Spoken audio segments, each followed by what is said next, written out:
चलिए एक बार फिर से स्वागत है आप लोगों का मेरी क्लास में।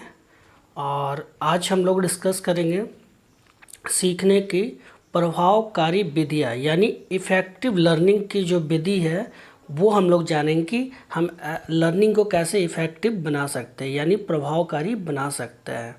तो चलिए आज के क्लास में हम लोग डिस्कस करेंगे। तो आज सीधे हम लोग क्लास में चलते हैं और देखते हैं कि हम लोग क्लास को या अधिगम को कैसे प्रभावी बना सकते हैं। ठीक है, तो आज का हमारा टॉपिक है मेथड ऑफ इफ़ेक्टिव लर्निंग, यानी प्रभावकारी सीखने की विधियाँ। यानी हम जो सीखते हैं वो ज़्यादा प्रभावी कैसे हो, यानी बालक को सिखाने के लिए हम कौन सा मेथड यूज़ करते हैं जो ज़्यादा प्रभावी होता है।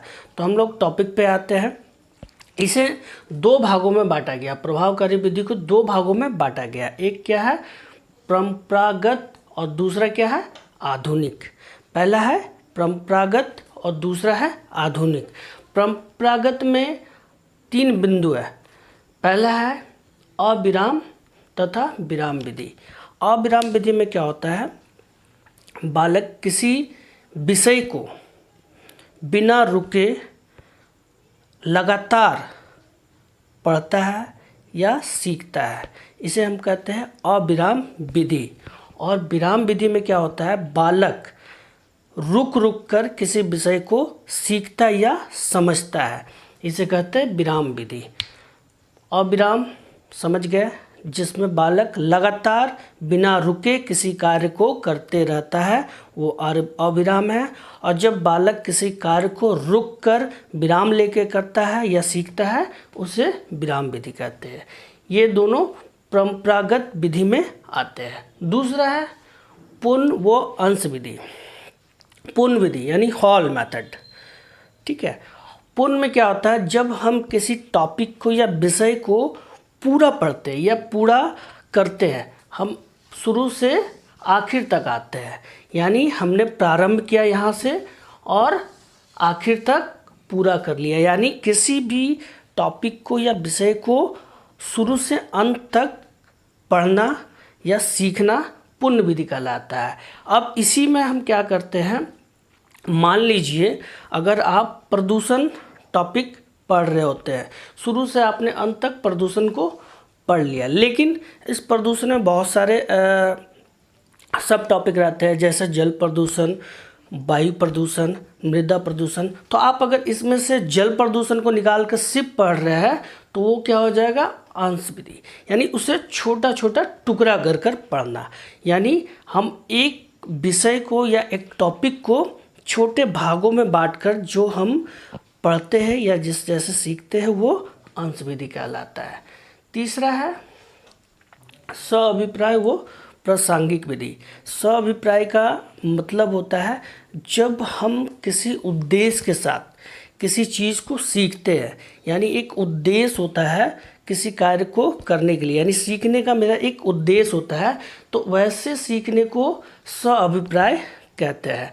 और प्रासंगिक विधि में क्या होता है, बालक खुद ब खुद किसी चीज़ को सीख लेता है, उसका कोई उद्देश्य नहीं होता है, वो अचानक उस चीज़ को सीख लेता है, वो होता है प्रासंगिक विधि। यानी ये क्या है, परंपरागत विधि है। परंपरागत विधि में हमने 3 बिंदुओं पे चर्चा किया। पहला क्या था, अविराम तथा विराम विधि। ये दूसरा पूर्ण से अंश विधि। तीसरा क्या है, स्वाभिप्राय वो प्रासंगिक विधि। चलिए, ये परंपरागत विधि के अंतर्गत आते थे। अब दूसरा है आधुनिक विधि। आधुनिक विधि को हम लोग समझेंगे। इसमें आधुनिक विधि में पहला क्या है, निरीक्षण द्वारा सीखना। यानी जब हम किसी कार्य को निरीक्षण के द्वारा सीखते हैं तो वो ज़्यादा प्रभावी होता है। मान लीजिए एक क्लासरूम में कोई बच्चा शिक्षक द्वारा दिए गए कार्य को बड़ी सरलता से कर लेता है और वो बालक उसे देख लेता है कि इस बालक ने बड़ी सरलता से इस शब्द का उच्चारण किया, और ये करने पर गुरु द्वारा उसे उसकी प्रशंसा की गई। तब क्या होता है, बालक ऐसे में जो अधिगम की प्रक्रिया होती है वो ज़्यादा प्रभावित हो जाती है, और दूसरा बालक भी क्या करता है, उससे प्रभावित होकर उस क्रिया को बड़े आसानी से कर लेता है। तो ये क्या है, निरीक्षण द्वारा सीखना, ये आधुनिक विधि में आता है। दूसरा क्या है, करके सीखना, लर्निंग बाय डूइंग। ठीक है, ये है डॉक्टर मेस ने ये सिद्धांत दिया है। ये हमेशा ऑब्जेक्टिव क्वेश्चन में हमेशा अमूमन पूछा जाता है कि करके सीखने का सिद्धांत किसने दिया। तो डॉक्टर मेस ने इस सिद्धांत को प्रतिपादित किया था। और करके सीखने का मतलब होता है जब हम किसी कार्य को कर रहे होते हैं और करने के दौरान हमारे सामने जो समस्याएं उत्पन्न होती है, जो प्रॉब्लम्स आते हैं, उन प्रॉब्लम्स का हम खुद एक समाधान निकालते हैं, एक समस्या का समाधान ढूंढते हैं, और उस समस्या का समाधान को ढूंढते ढूंढते उस समस्या का हल निकाल कर हम उस कार्य को पूर्ण कर लेते हैं। जब ये कार्य हमारा पूर्ण हो जाता है तो हम सीखने की जो क्रिया है वो बड़ी तेज़ी से हो जाती है। उसके बाद हम बड़े अच्छे से उस चीज़ को सीख लेते हैं। ये काफ़ी प्रभावी है करके सीखना, यानी लर्निंग बाय डूइंग। ठीक है, तीसरा क्या है, विवेचन विधि द्वारा सीखना। विवेचन विधि में क्या होता है, हम मान लीजिए वाद विवाद, ऐसा एक टॉपिक ले लिए, किसी टॉपिक पे वाद विवाद है, या कह सकते हैं डिबेट। जब हम किसी टॉपिक पर डिबेट या वाद विवाद कर रहे होते हैं, बालक द्वारा करवा रहे होते हैं, तो बालक उसकी जो कमियां हैं, उसकी जो अच्छाइयां हैं, और कुल मिलाकर जो उससे निष्कर्ष निकला, इस पे चर्चा होता है। यानी बालक क्या करते हैं, उसके जो सकारात्मक पहलू है और जो नकारात्मक पहलू है, दोनों पक्ष द्वारा उस पर चर्चा होती है। उसके बाद एक निष्कर्ष निकलता है, और उस निष्कर्ष के द्वारा जो बालक सीखते हैं वो काफ़ी प्रभावी होता है। यानी विवेचन विधि में हम डिस्कस करते हैं, ग्रुप डिस्कस या कह सकते हैं डिबेट करते हैं। उस डिबेट से जो हमें निष्कर्ष प्राप्त होता है उसे हम सीखते हैं, और ये विधि आधुनिक विधि में आती है। चौथा है दोहराना व पुनः निरीक्षण विधि। देखिए, दोहराना, यहाँ लगेगा कि दोहराना पुनः निरीक्षण एक ही है। रिपीटेशन और पुनः निरीक्षण मतलब हो जाता है जब हम रिवीजन करते हैं। रिपीटेशन क्या होता है, जब हम किसी टॉपिक को या किसी विषय को बार बार पढ़कर याद कर लेते हैं, और याद करने के बाद क्या होता है, हम मन ही मन में उस लाइन को दोहराते रहते हैं, रिपीट करते रहते हैं, बार बार रिपीट करते रहते हैं।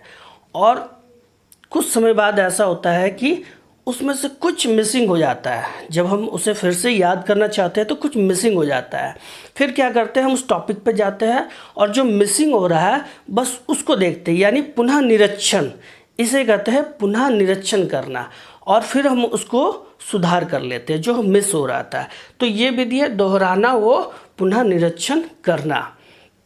ये विधि भी काफ़ी प्रभावी है और आधुनिक विधि में इसे रखा गया है।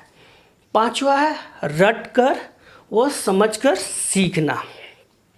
तो रटकर जो सीखना होता है वो 4 से 6 वर्ष के बालकों के लिए उपयोगी होता है। इसमें बालक क्या करते हैं, कुछ टॉपिक को रटकर सीख लेते हैं, और जैसे वो धीरे धीरे मैच्योर अवस्था में पहुंचते हैं उस बात को वो भली भांति समझने लगते हैं। यानी जब वो एक मैच्योर होता है तब वो कैसे सीखता है, समझ कर सीखता है। यानी जब वो बड़े होने लगता है तो किसी भी विषय को पहले समझता है फिर उसे सीखता है, और जब वो छोटा होता है तो पहले क्या करता है, उसे रट लेता है। तो ये दोनों अलग अलग है। ये रटकर जो सीखना होता है वो 4 से 6 वर्ष यानी कम उम्र वाले बालकों के लिए उपयोगी है, और जो समझकर सीखना होता है वो मैच्योर यानी परिपक्व बालकों के लिए उपयोगी है। तो आई होप, मुझे लगता है कि आप इस टॉपिक को भली भांति समझ गए होंगे कि प्रभावकारी विधि जो है लर्निंग का यानी सीखने का या अधिगम का, उसे हम 2 भागों में बांटे हैं, और वो 2 भाग है परंपरागत विधि और दूसरा है आधुनिक विधि। परंपरागत विधि में आपने इस 3 बिंदु को देख लिया, और आधुनिक बिंदु में हम लोगों ने 5 पॉइंट पे जो डिस्कस किया वो है। तो आई होप, मुझे लगता है कि ये आपको अच्छे से समझ आ गया होगा, और इस पे और भी कुछ है जो मैं आगे वीडियो में आपको बताऊंगा। आज के लिए इतना ही, चलिए, थैंक यू।